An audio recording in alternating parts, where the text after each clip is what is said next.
Hey everyone, Jordan here. Actually AI Jordan, but it doesn't sound half bad.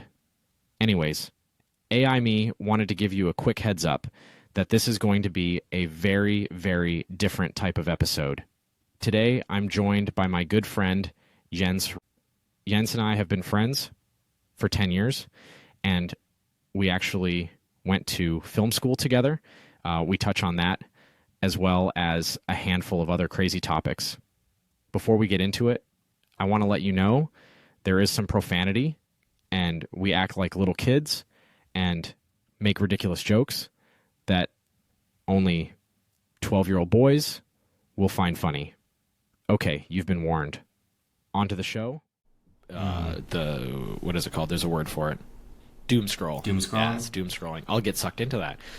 And so I'll avoid it like the plague. I won't do it. Actually, I have this new thing. So I call it the social 30. Every time I catch myself on social media, if it's not for work, and I know like I've hit that point, like yeah, I've passed the point where I was like being productive, I'll drop down and do 30 push-ups. So there you go, everyone. That's your takeaway for the day is do a social 30. If you catch yourself scrolling, but not if you're watching this. This is fine. If you're listening or watching this content, don't worry. You don't have to do that. You get a free pass. But if you're doing anything else, drop down and give us 30 push-ups. There. Mm-hmm. And that's why I had to quit it. But anyways, okay. How was that coffee enema this morning? I think I used decaf because I'm not feeling it. So now, do you need assistance when you do that, or do you got a rig that you kind of like set up yourself? Yeah, I actually just hire a TaskRabbit to come over, and I'm like, pick me up some coffee.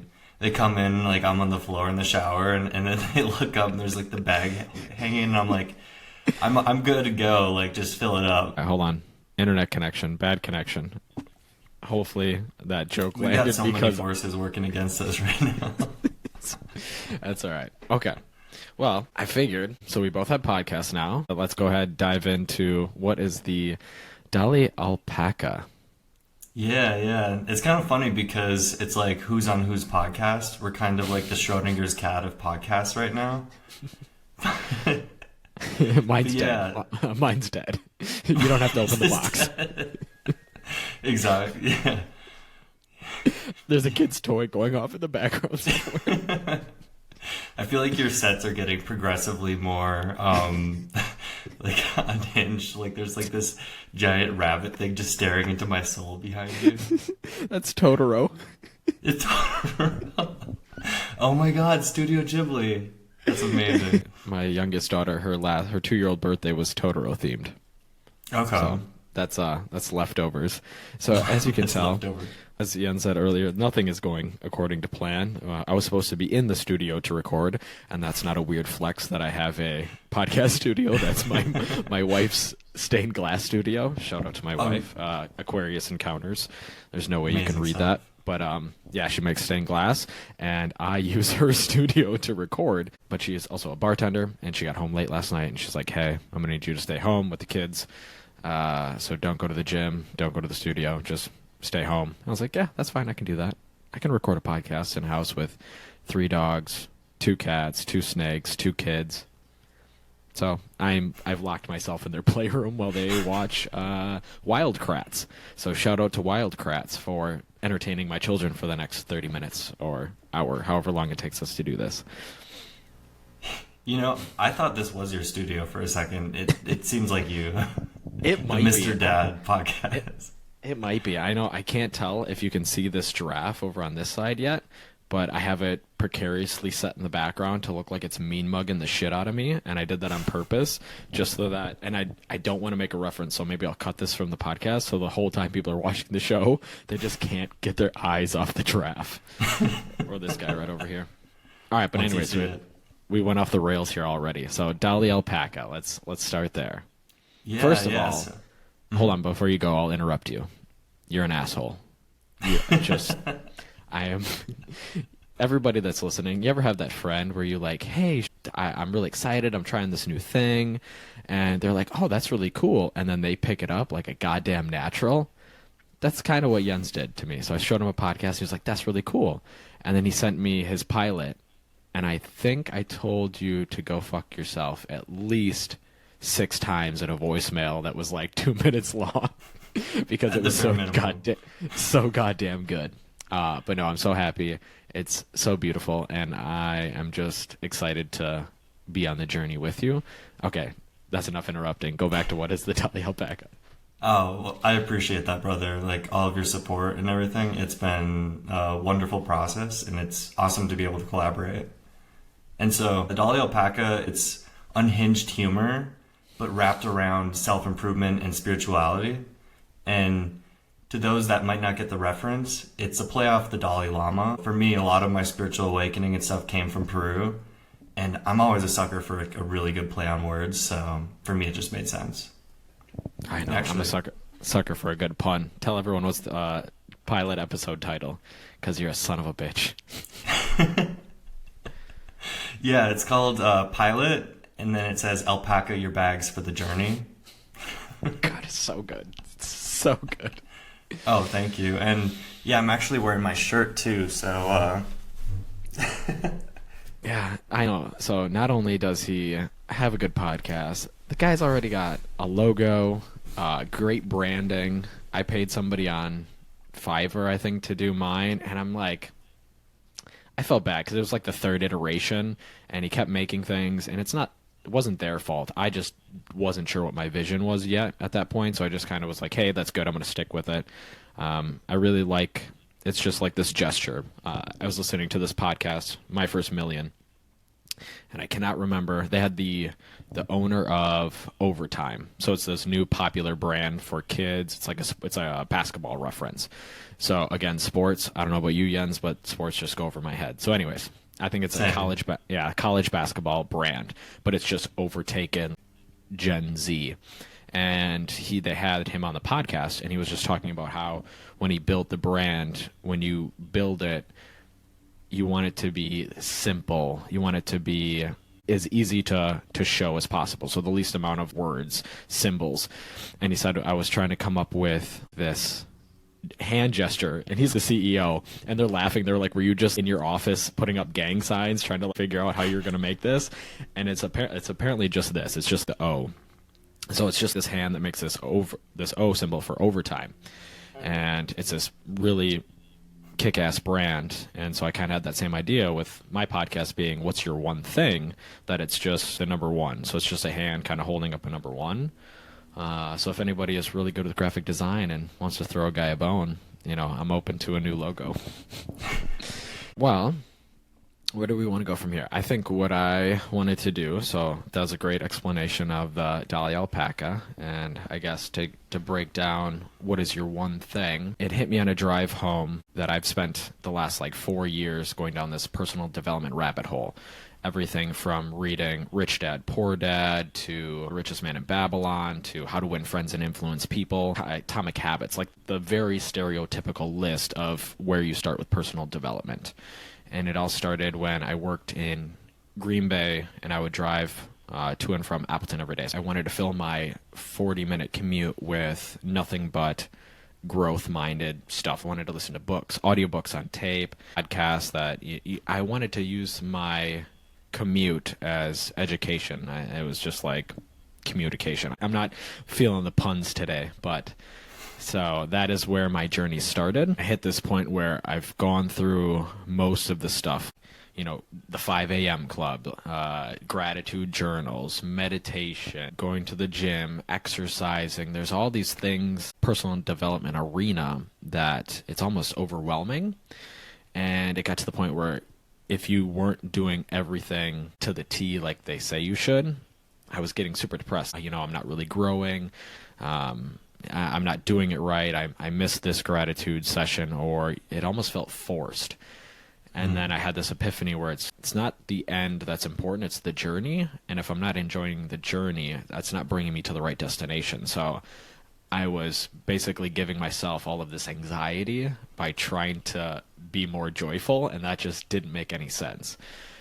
Well, we should just break this down. Humans aren't meant to multitask. We can't. Or people say they're good multitaskers. It's just not true. They've done plenty of studies that the human brain it focuses what you're doing is you're task switching. You're not multitasking. You're just putting your attention on something else every couple of minutes. So instead of trying to do 50 things, 100 things all at once, what's your one thing was just meant to give people one thing to focus on for the week. Maybe it is just meditation, which I don't knock any of that stuff. I still wake up early. I still go to the gym. I still try to meditate. But when you're just starting out, you really need to just focus on one thing and really nail that down before you add something else onto your plate. And that's what I hope to do with What's Your One Thing, is find people and show them that it is possible and you don't have to do everything all at once. Sometimes all it takes is one thing. I definitely resonate with that, especially what you were saying too about the self-improvement kind of the whole arena for it too is it sometimes can kind of have like a one size fits all and like this is what you should be doing. And a lot of that's just like looking within and finding what works for you and, working in your life and really mastering one thing, especially if it's in a routine or stuff like that, makes a whole world of difference, especially too with, you're trying to do all these things at once and then it becomes super unsustainable. And you have on top of that, you're beating yourself up because you're like, oh, I didn't do my gratitude journal today or this or that. And so I think what you're doing is a message that really needs to be heard by people. And a lot of us can also struggle with imposter syndrome where you kind of mess up that routine or stuff like that. What am I doing? Mm-hmm. No, absolutely. No, and you brought up two really good things that I wanted to touch on. Routines, which I think we're going to get into, and the imposter syndrome. I mean, I feel that immensely, and I'm sure you do too, or you will, because whenever you watch a podcast or you listen to a podcast, 90% of them, that person, that host is like on some achievement or they've built something and then now they're going out into the world.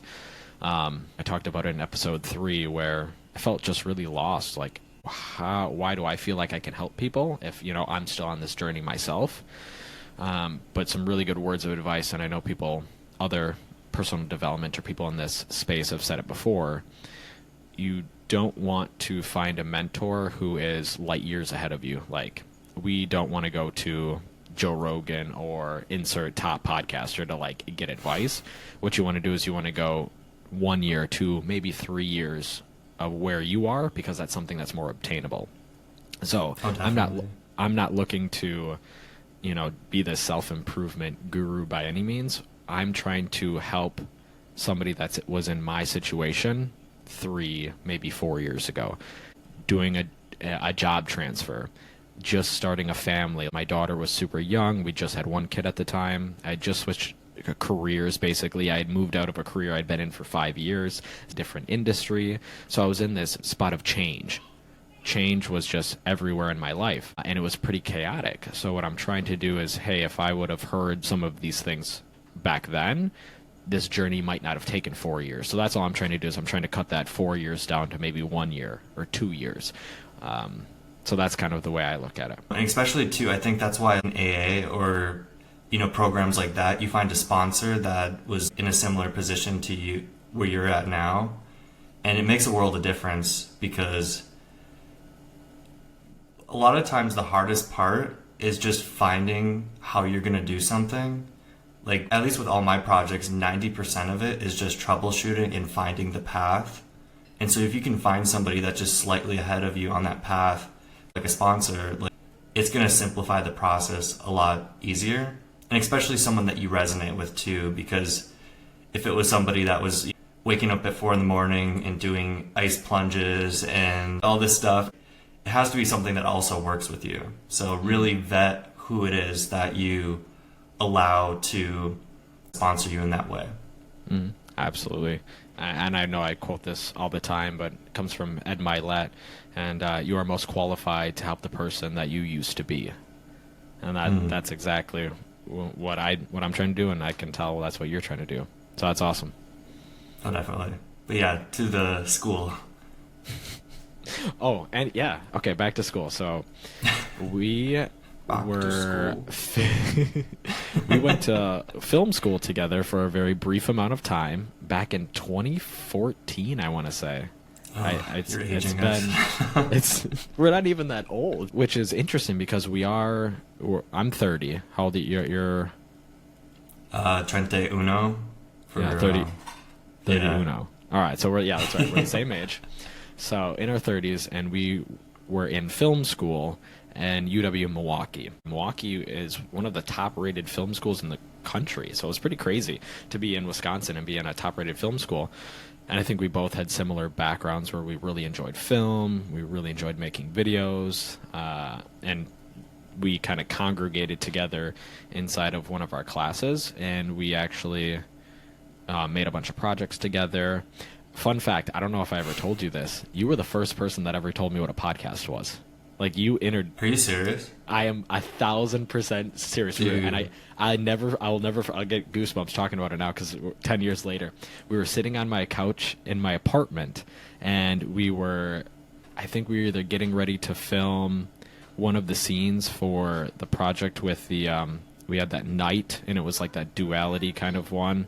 The my shadows. 16 millimeter film. Yeah, I think we were getting ready to shoot one of those. And you had told me you were talking about something. You're like, oh, it's a podcast. And I was like, what? I don't know what that is. What's a podcast? So you actually explained to me what a podcast was 10 years ago. So it's pretty crazy. Dude, it's kind of like the Ouroboros, like the snake eating its tail.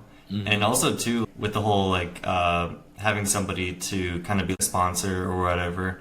In this instance, me telling you about it, and then you took off of the podcast and then introduced me into making podcasts. It's kind of cool, that dynamic of it. Yeah, so that's kind of what I wanted to get at in this episode was some of the ways our lives have split over the last 10 years. Because, again, we kind of had similar upbringings, or at least what brought us to film school together. And then I was only there for a year, and then we kind of split paths and went completely different directions. So I kind of wanted to... We'll touch on that, and then we'll maybe move our way back to how, what is that doing for us right now. But we're going to take another commercial sponsor break while Jordan goes to get his kids from opening the door. Hey, honey. Oh, she picked the lock with a hairpin. That's cool. She's very happy about that fact that she was able to do that. Oh my god, dude. Okay. By the time she's 16, she's going to be like breaking out of like everything. You're going to be hot wiring cars. Okay, we're going to take a quick... Now we're back from that commercial break. That was only 6 minutes long. Oh my god. All right, that's all you, Jens. That means you've got to fill a 6-minute spot with a new ad. I've got some really bad Shark Tank ideas. Oh, hit me. Part of a sketch where it's all about, intrusive thoughts. Mm-hmm. As a male, you probably know about intrusive boners, and so it's a contraption you wear that it automatically flips it up into your waistband, and they're like pitching it to the sharks. And then Raymond or one of them stands up. He's like, "I'm wearing it right now, and I got a chub." It's so true because it's so relatable. It's so because you don't have to do that. Like in school was the worst because you would get them in school and holding your textbook in front of you. And you would do that because whenever you saw it, you knew exactly what they were doing, but they would do that awkward like flex up, bend down, push up, and then you're like, and tucked, we're good. Yup. Or else people would do the Quasimodo where they're like hunched over kind of. That's like speaking of awkward boners, that's like I work out at the YMCA every day, or that's my gym of choice. I like where this is going. And there's like 3 different types of guys in the locker room. So there's like the hiders, so they'll do the look around. Okay, nobody's looking. They'll slowly start to get undressed, and then they'll like shove their crotch into the locker as they're like getting naked. And then there's the I don't give a F old man who is just there's no reason for him to be naked. He's just walking around naked. Like he finished whatever he was doing hours ago. That's just what he does. He just hangs out. And then there's the promiscuous man who's got his towel just draping around, who's trying to make casual conversations with you. Yeah, so those are the three types of men that you'll encounter at the YMCA. I won't tell you which one I am, but if I had a towel, I would be. We'll leave that to the audience to figure out. It's funny because I used to go to a gym too in my small town, and you're right about the old men. Like, I remember one time I went in, and there was a small TV in the corner of the room, and these guys were completely butt naked, sitting in lawn chairs watching TV, watching the news, eating pizza they had delivered. And I was just like, why? It's just, same setup at the Y. It's a thing. It's a community. Everybody in life's just trying to find their tribe, and they found theirs. Exactly. All right. So if you're worried you're not going to be able to find your tribe to sit in a gym locker room and eat pizza naked with, like, if they can find their tribe, you can definitely find yours. Yes, so. we have found your tribe, and hopefully we're your tribe. That's funny. We'll get more into the sketch, because this is what we do. I think this is kind of what brought us back together. So again, kind of diving back into the story, we were film school buddies. I ended up leaving. So this is like my divergent story. So in Milwaukee, for those that don't know, it's a little, I don't like to use the word pretentious, but it felt a little bit pretentious. Like, your first year, you basically couldn't touch anything digital. Everything was film. It was very noir. There was that class that you had to go to that was mandatory. That was just 3 hours of waves. That was just like fucking water. Yeah. And you couldn't leave because they would fail you. And then we got to watch the senior thesis films. And I don't know if you remember this one, but whenever I talk about going to film school there, I always bring this up as an example. Because they're like... Is it the eyeball one? No, it's not the eyeball one. This was, do you remember, their senior thesis film was they played the original 60s Amityville horror movie, but in reverse, projected over a chair that was suspended by a string on this swing set. And then they would smack it with a baseball bat every time it stopped spinning. That was it. That was their senior thesis. This movie played in reverse with this silhouette of this chair on a string being fucking whacked with a baseball bat every 5 minutes. And then it got like standing ovation. It reminds me of a Whitest Kids You Know sketch, or else I think it's Tim Robbins or Robinson, but it reminds me of something you would see in a sketch like that, and you're like, is this reality right now? That was, and I'll never forget, it was one of my first lectures. Couldn't tell you the class, but we went in, it was in the big lecture hall, there's 100 people in there, and the professor made some obscure joke or reference to some French filmmaker, and about 60% of the class laughed, and the other 40 of us looked around at each other and were like, shit, this is not for us. So what did we sign up for? Yeah, and I don't get me wrong, I think the reason why I didn't finish school, so I left Milwaukee, tried to go to Oshkosh, another great film school. They have a radio television program, and ended up leaving there, joining the workforce full time.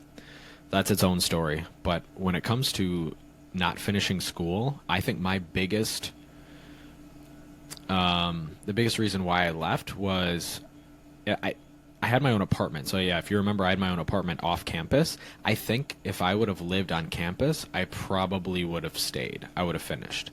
So I isolated myself, and it was a little on purpose and a little bit by accident. So what happened is I had college credits already from taking college courses in high school.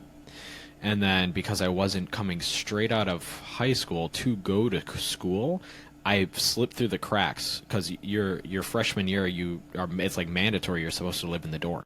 So for some reason, because I had transfer credits from a local community college, I was technically a transfer student, not an incoming freshman. So they allowed me to live off campus, and I thought, oh, this is going to be sweet. I'm going to be the coolest guy ever. I'm going to have my own apartment. Everyone's going to want to come hang out at my place because, he's the cool older guy with the apartment. I was 20, not even, wasn't even like that old. and it backfired. It really did, because one, nobody wanted to come off campus, really. Like, it kind of was a hassle because most people didn't have cars. They didn't want to use Ubers or Lyfts or the taxi service. They had that really cool taxi service that would bring you back and forth from the dorms, but that backfired, and it kind of isolated me from getting to know everyone more in depth inside the dorms. So that was probably my biggest regret. I think I would have finished and gotten a degree if I would have lived on campus, but I wouldn't be. Yeah, because I remember when we met each other, like, I think at the time, like, because I did something, I did the opposite, so I was a transfer student too. And at first I thought, okay, this is kind of weird, like, because I lived off campus before I transferred, but then I had a hard time making friends and just kind of meeting people. And so when I went to Milwaukee, I stayed in the dorms, and, you know, being 21 in the dorms, like, tried not to let people know because everyone wants you to buy them booze, you know? But it was just like, yeah, you're just kind of really immersed in it. And you know how with learning another language, like Spanish or French or whatever, you want to have that immersion because it helps so much with learning. And so yeah, I'm curious what your trajectory would have been if you had, but I feel like in a way too, everything was kind of meant to be, and you might not be where you are today if it hadn't been the case. Oh, absolutely. No, we'll get to that. Like, I would definitely not have had my kids, that's for sure. Oh, absolutely. 1,000%. So everything does happen for a reason, and we can kind of get into how our lives are now. And like, because you did, yeah, you finished school, right? So you got your degree in fine arts. Is that correct? You got your fine arts degree? Yeah, the degree that's still waiting for those dividends from, you know? But I think it will pay off, because people will tell in your podcast, because your editing, your sound design is on par. I think you were also the first one that like introduced me to Foley, and Foley is such a crazy cool thing. But yeah, you can really tell that you've got a background in it when it comes to your edits and your design. So I don't think it's not without merit, but that's the big thing, because we have this dichotomy or duality. If somebody's listening to this that's really on the fence about school, I think it's personal preference. I don't think you need it, but it definitely, if that's what you want to do, I say go for it, because yeah, the experiences and the connections you make are definitely worth it. Oh, definitely. And I would say, like, if you're thinking of going back to school, especially if it's not like a STEM field or something where it's maybe not as necessary. I mean, there's a lot of other jobs too, like, that aren't STEM, like being, getting a law degree or something like that. But really look at it as a way to network and meet people, because otherwise it I'm trying. I've ignored her this whole time, and then I just made eye contact with her, and she's like lifting her eyebrows up with hairpins. You've been doing so good. And so, yeah, really looking at it as a way to network, because otherwise, if you're looking at it as a way of like having your hand held, as soon as you get out of school, like, school is the framework you're in, and you're like, okay, I'm on this path, and it's like holding your hand, right? But then as soon as you get out of school, if you just kind of relied on school and didn't network and didn't put yourself out there, a lot of what you get out of it is what you put into it. Oh, absolutely. 1,000%. And that's why I still think the networking part, because again, here we are 10 years later, still hanging out and chatting, and I think that's super awesome. I think we can use this as we can do this as a segue into our routine. So we had that kind of that split at school, and you kind of took your path, I took mine, and I think this is going to be a real funny way that we can kind of just see how different our lives are, even in what you just see right now. So I had this funny idea that we could go through our normal day routine to kind of give people a perspective, hey, what's your life look like? And we can kind of laugh about all the crazy things that are completely different between our two. So I'll kind of start. So most days I wake up at 5:30 a.m. so that I can get to the gym by 6. I need to be out of the gym by 6:45 to get to work by 7 a.m. So that's pretty much my normal schedule. And then some things that I do to break up my day. So I get into work. I try to do the hard task first. That's what everyone says, eat that frog type of style. So go in and write down, hey, because if you can tackle that, the rest of your day gets easier. So I try to do that from 7 to 9, tackle a hard task at work. And then 9, I get to, guys, stretching and yoga is very important in life. Okay? I'm going to just say that right now. Especially with all the sitting we do these days. Yeah, if you go to, so you work a desk job, which technically I do work a desk job. Technically work a desk job. But standing desk. I put my laptop bag on my chair every morning when I get in, and then I push it to the side. So I have a stand-up desk, so that's good. But obviously standing all day isn't great for you either, and then plus working out on top of it. So I have added this new structure into my daily routine that I do yoga. And I work at the local landfill. So I work with a lot of people that work at the landfill. So I'm in my office. It's 9 a.m., so it's time. I roll out my yoga mat, and I'm going to actually insert little videos into this so people that watch the video can get to see this. So I roll my yoga mat out, and I'll do my yoga routine, and it is the funniest thing when I get one of my coworkers who is a war vet, and then he'll come in, and I'll be bent over doing downward dog, and he's coming in to hand me paperwork, so that's really fun. But anyways, you got to build time for yourself wherever you can. So I'll do that at 9. So that's kind of my morning. What? You remind me of the mayor in Portlandia, if you've ever seen that. No, I haven't. Oh, they just like come into his office, and he's like dressed up because he's the mayor, but then he's just sitting there on his like yoga ball because he doesn't even have a chair, and he's just like bouncing the whole time. Have you ever seen the old? I think it's called the hula chair. It was this infomercial, and I shit you not, this was a real product, and it was an office chair they were trying to sell as like a workout thing, and it would just get while you're at work. And you were supposed to like, oh yeah, I can feel the calories just burning off. Oh my god, I could see that having kind of like a Tony Robbins effect, just like the little he's like sitting there on his little trampoline trying to get pepped up. All right. So walk us through your morning routine. Oh wow. Yeah, very contrasted. I feel like I've kind of embraced entropy, and the chaotic unstructuring of my life. In some weird way, like I'm sure you could find a pattern to it. So mostly the school is online, and I kind of work a lot of gig work and stuff and getting these side hustles going. And so I don't really have anything pressing on me to have certain deadlines or times for things, and the range in which I can wake up is like 6 a.m. to like 10 a.m. Or it was like noon yesterday when we were supposed to record, or whatever time. Yeah, that definitely was an outlier day. I think part of the problem too is just my mind works the best at night because it's almost like sensory deprivation. The world gets quiet, and that's when my mind just races with ideas. Mm-hmm. And so at least the routine aspect of it, I try to get a good workout in every day. That's super important. And try to do schoolwork, try to get like things with my LLC going, and also now doing this podcast. And so when I get around to doing each of those things very greatly each day, and so I feel like in that way we are almost the complete opposite.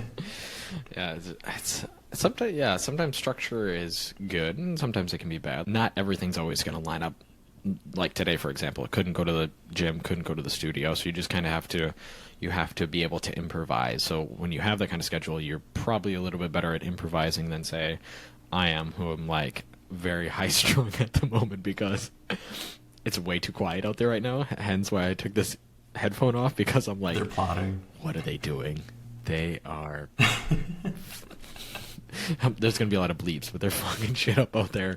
And I can just, in my mind, all I can see is my 2-year-old just like upstairs bouncing on top of my wife, just like, wake up, wake up, wake up, wake up. And I'm like, oh, she's going to be pissed. She's going I'm gonna. They are your children, so they definitely have that part of you. They've got that. I think they've got that energy. Yeah, like one broken earlier with a bobby pin. Just bust in. All right, hold on. I'm gonna peek my head out that door just to make sure they're watching TV. Jordan, you're probably gonna hear this later. This is just your daily dose of ASMR to your listeners. I imagine you're probably gonna edit this, right? Oh, 1,000. Yeah. To hear this part of the interview, you will need to check out Yen's podcast, The Dolly Alpaca. It's a hilarious, slightly triggering, yet thought-provoking question, and you're going to want to hear it. The Dolly Alpaca, wherever you listen to podcasts. Okay, back to the show. You need that as like a tramp stamp on your bag. All right. Man, I gotta have one of those questions. That's good. Man, all right. That was fun. That actually... See, this is what we do. This is what we do best. Screw like the whatever we had going on. We just do really good riffing. So I think I told you about that movie idea. One of my coworkers, her son is just going off to college. So kind of talking about, reminiscing about school. It got me thinking again. Man, I missed out on that college experience. And I made this joke. Wouldn't it be funny if we went back to school with him? And then like the light bulb went off in my head. I'm like, this would make for a really good comedy. So we work at the local landfill here in town. We literally have shitty jobs. So we work these shitty jobs. And the movie, they send her son off to school. Well, they actually find this loophole in their job descriptions that allows them to go back to school for a year. And she goes to drop her son off in the dorms. And he's like, yes, this is the fresh start. He's coming from this small town. It's the first time he's been away from home. And all of a sudden his mom and her coworker are like the RAs of the dorm now. So they move in and they go to school. And then the joke is the kid was like a partier in high school, but he's really trying to change, and the mom and the coworker are just trying to live that stereotypical movie style college experience. Well, now everybody going into school is the COVID kid generation. So these are the kids that lost their 15 to 17 years in adolescence. So there's that 2-year gap where like you were supposed to get your driver's license. You were supposed to be doing dumb shit with your friends in a cornfield. But they never lived this. So college, I'm sure now is completely different, or at least in my head. So the parents end up trying to be the lives of the party, and like there's really nobody partying. They try to do stuff like the Naked Mile, and it's literally just the two of them trying to, and they're just like Animal House, but nobody's really trying to get in on all their shenanigans, and they keep fucking. They're just doing TikTok dances in the dorms, like not really leaving much. So they keep trying to almost do the American Pie style, bringing back like the stuff that they viewed as college from when they were kids, and to the point where they almost get her son expelled. Obviously things work out.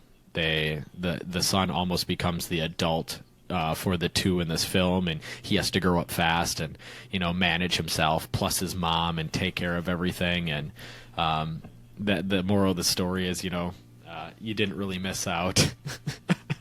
You didn't really miss out on school. I just picture him or her holding his legs, trying to get him to do a kick or a keg stand. He's like, "Put me down." And that's what we were trying to go through. Who would play who in the movie? And she would be Amy Schumer, I think, came up for her.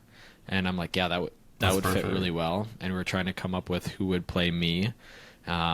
She said Zac Efron, and I was like, thank you. I appreciate that. That's pretty fun. Which I thought would be kind of funny too, because he did that movie Neighbors with Seth Rogen when he was the college kid. So it'd be like this funny film dynamic where he played a college kid in the movie, and now he's like going back as the dad. But anyways, that's I think they should get Channing Tatum, but like keep him in the character of what's his name? Gambit. Like that accent he does for you. I don't know. I'm not familiar. Oh, you haven't seen the new Deadpool? I have not seen. Yeah, he's just like, I can't even do it, but it's like all over TikTok and things. But he's just like, it's gonna be terrible for your audience. But he's just like, I'm about to make a name for myself. That is really bad, but you'll have to check it out. Can we hold on? It's almost like a callback to 23 Jump Street where he's like, "My name is Jeff." You know, like it's kind of this like Mexican accent. Funny. All right. Yeah. I have to admit something too. What's up? I don't do TikTok. So like I feel like I'm 80 years old when people talk to me, they're like, "Oh, blah blah blah, something TikTok." And I'm like, I don't use it. They're like, "What do you do?" I do a lot of LinkedIn. I actually don't really use TikTok either. I look at like Facebook Shorts, but you know how Kleenex is the umbrella term for bath tissue? I say TikTok, but yeah, it's really Facebook Shorts. Gotcha. Okay. No, that makes sense. Sometimes I feel people ask me pop culture, like stuff that's going on that's relevant. I live under a rock. I don't go on. Hey, SpongeBob. Yeah, right. I use Facebook for work. Like I have to do the social media for my job. But outside of that, like if you're not following my work's Facebook, I don't go on mine. I haven't been on since early pandemic days. I dropped off, and my social media is like LinkedIn. So. Dude, that's the hustle right there. Yeah, I don't know. I even went as far as I removed the news feed from my phone. So, you know, if you have an iPhone, if you scroll too far over to the side, it used to give you the top trending news reports. I took that stuff off. So people are like, "Hey, how do you feel about today's political environment and what's going on in this presidential race?"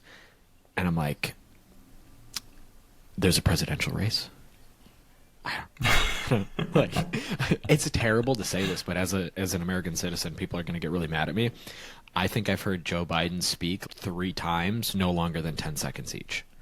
I've been able to just avoid it for 4 years now.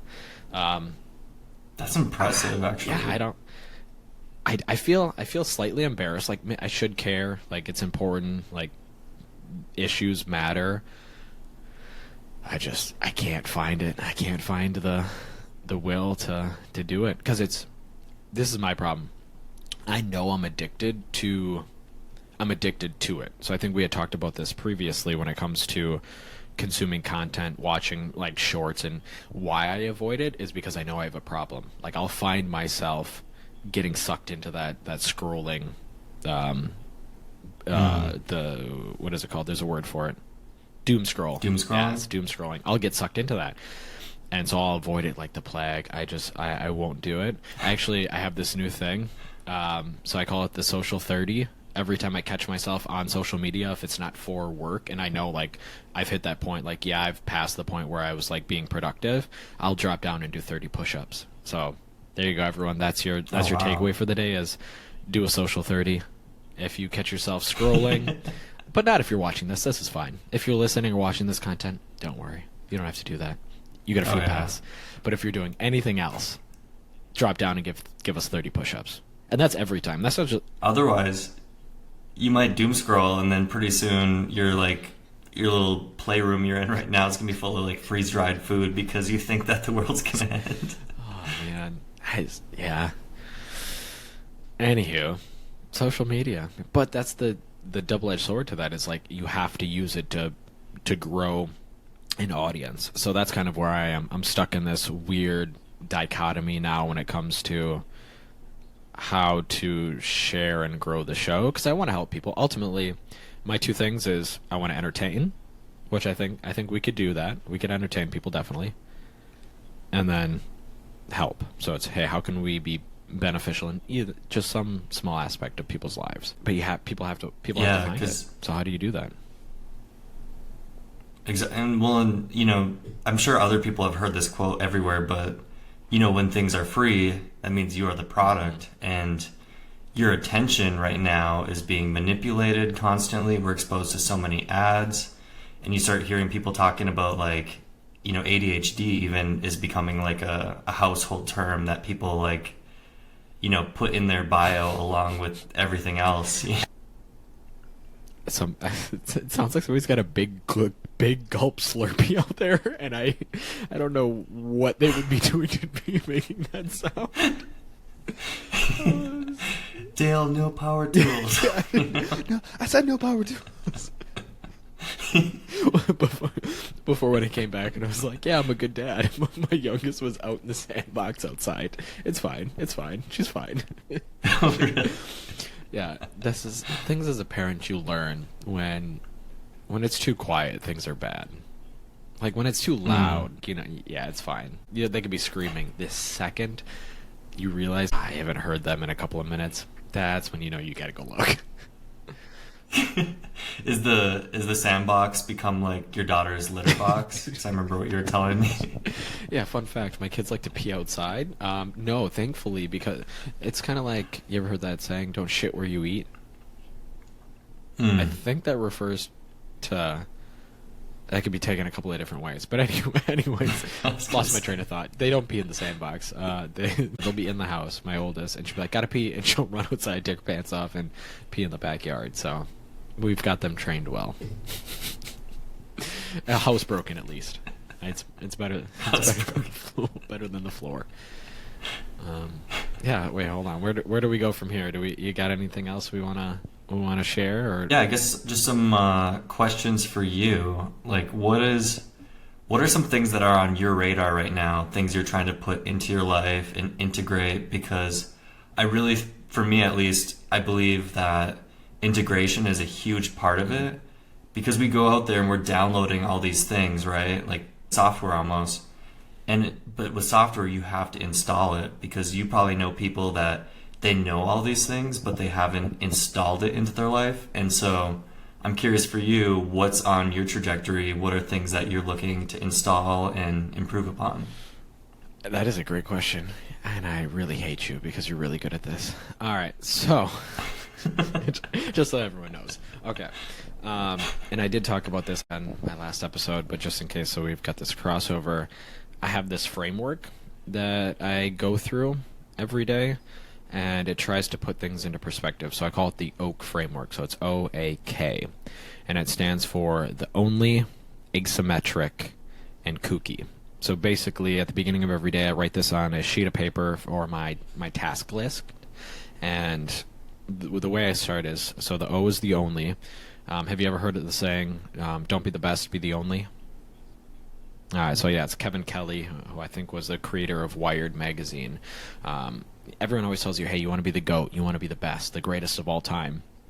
And he has the contrarian thought to that. He's like, why would you want to be the greatest? You should be the only. You should be in a category of one. So how can you separate yourself from the crowd to be the only one that's doing that thing? So I kind of strive to do that. It's really tough when you when you do that, and that kind of forces you to think outside the box on certain things. So I'll do that in my normal work environment, at home, and then even in the podcast, something that I can do different that'll separate me in this industry. So I try that. So that's the only. The next is asymmetric. I have this really die-hard thing to try to find, and a lot of this is because I'm lazy. So it's not because I'm this ultimate greatest thing. No, it's because I like to find shortcuts. So asymmetry. So asymmetric just means what can you do now that would have the largest impact on whatever it is you're doing. So the way I like to try to explain it to people is think of the 80-20 principle. And if you're not familiar with that, it's basically, in business terms, 80% of your revenue comes from the top 20% of your clients. No matter what you look at, there's always that 20% of whatever you do amounts for 80% of that total net. So what can I do in any given situation that would be that 20%? So try to find the needle moving activity that makes all of the other tasks either obsolete or null and void. Like, you don't really need to do them. So trying to find what's actually going to make a difference, so you're not just constantly knocking off these little bit of pegs. Does that make sense? Oh, okay. Yeah. I like that a lot. And then the last one is kooky, and that's definitely got that. Yeah, thank you. Be different. Nobody gets anywhere being in the middle of the crowd. So what I think normal is a really bad term. So actually, defiancy of normal. So normal, the definition of normal is the status quo within a certain demographic or area. So it's basically what's considered normal can change, can vary, but it just depends on your environment. Well, when you're normal, you kind of just blend in. You are the same as everybody else. And for most people, that's fine. They kind of just want to live their day to day and be normal and not stand out. But man, does that make life boring. Nobody wants to be vanilla. Vanilla is great for baking, but it's terrible for your personality. So being kooky is, be different, be weird, try new things. Nobody that ever accomplished anything did it from sticking to the status quo. Any good idea sounded crazy in the beginning, but then after it's happened, it makes total sense. Well, they had to be different. They had to be weird. They had to put themselves in uncomfortable situations in order to make that happen. So that's kind of what I'm trying to do.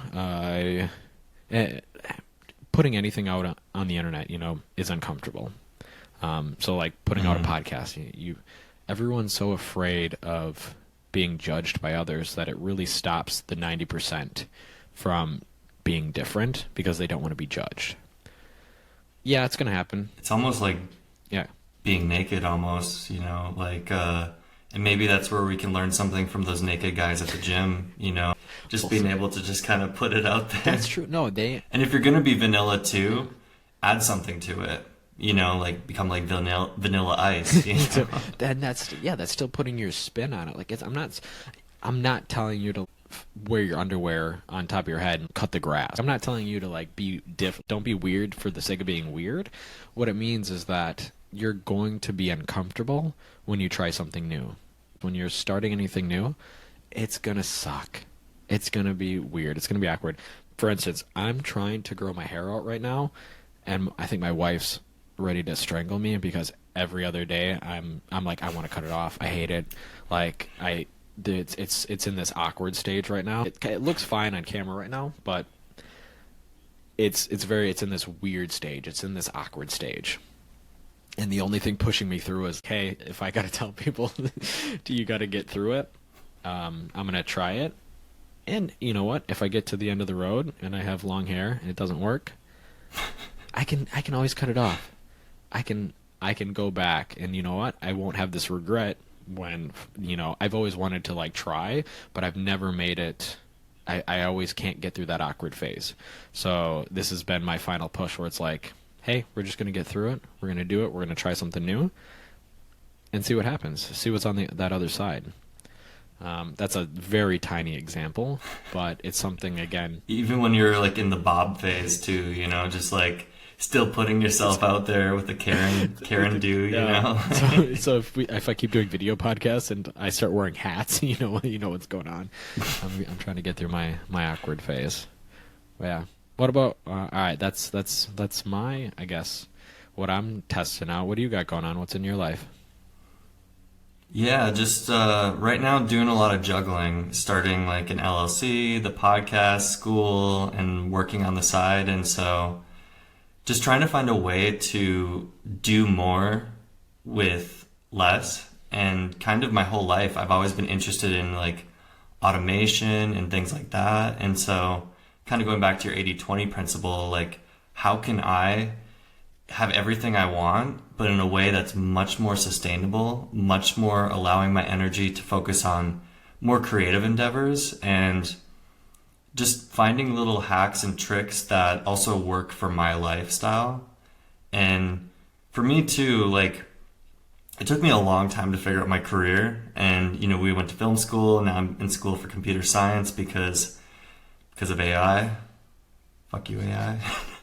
But, I remember just always focusing on like I didn't have my career figured out, and it was kind of an insecurity of mine seeing other people around me figuring out their career and all of this. And then I thought, you know what? I went down to Peru, had this spiritual awakening down there, and really found out a lot of stuff about my life. And so I felt like I had my midlife crisis at the quarter part of my It's life. called the beginning life crisis. Yeah, that's they come in stages. But all right, keep going. Exactly.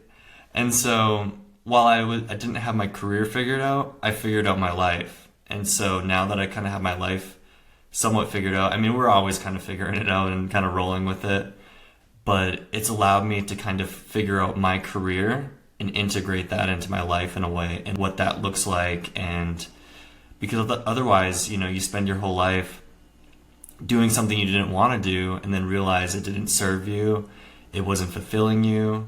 And obviously you need to find something that fulfills your needs and can provide for you. So that's important too. But like if you're spending a third of your life sleeping, for me sometimes it feels like a half. But yeah, if you're spending a third of your life sleeping, a third of your life working, you really want to find something that fulfills you and I don't know, just leaves, when you leave this world, like you feel like you made some sort of difference in a way that's impactful for you. And so that's kind of what I've been figuring out for myself lately. Oh, I love it. Are you familiar with the term ikigai, the Japanese term? Ikigai? Yeah. Oh man, I love the Japanese little sayings and stuff. Yeah, so that's I'm not okay. though. So ikigai, and I'm gonna butcher this, but it's the crossroads of finding what you're good at, what the world needs, and what they'll pay you for, I believe. So it's kind of that intersection of, so what are you good at, what does the world need, but how can you fiscally survive, basically. And at the intersection of that Venn diagram is what you should do. So it's how do you find that, and then it's broken up into these different sections too. But yeah, if there's any takeaway for you and the 6 people that are listening, definitely look up ikigai. Yeah, figure out your ikigai. I'm always constantly trying to do that too. Ooh, she's gonna tip it. She's gonna. She's thinking about it. Hey girls, any closing remarks? Because I think I've hit my my allotted Your allotted time. But this has been really fun, my friend. We're going to do this again lots of times. I think Yeah, likewise. this is the thing that we can do. We can jump on, and even though we haven't seen each other in person in... Whoops. There you are. We haven't seen each other in person in probably like 9-10 years. But every time we talk, it's like we hung out last week. So I love that. I really appreciate you. Same. You're a really good friend. Oh, likewise, man. Good. It's kind of, we haven't seen each other in so long, I started to think it was like Fight Club, and I was like, wait, which one of us is Tyler Durden? You know? Which one of us is real? Yeah. And I feel like you should do a follow-up where you show us the outside of this room right now, the extreme home makeover that's been going on while we've been doing this podcast. No, wait, we'll do we'll do a bunch of cutscenes. Oh, wait, now we got a spider in here. Where is it? It's over here. Right there. Yeah, man, this has been a lot of fun, and hopefully we can do another one soon. Oh, absolutely. No, we can make this like we'll make this our Sunday morning routine or something. And the next time I'll do it, hopefully I'll be at the studio. As fun as you girls are, you guys make it real challenging. Oh, you scared? Yeah, this is kind of the BTS, the behind the scenes of Jordan's life right now that you guys are getting to witness. Spider? Spider? There's a spider. All right. Well, my fatherly duties are calling. I have to take care of the spiders in the house. All right, Jens and everyone. It's been an amazing journey. I really appreciate you guys joining us, and we'll talk soon. All right, buddy. All right, sounds Have good, an buddy. amazing day. Thank you, everyone. Thank you. Bye. You too.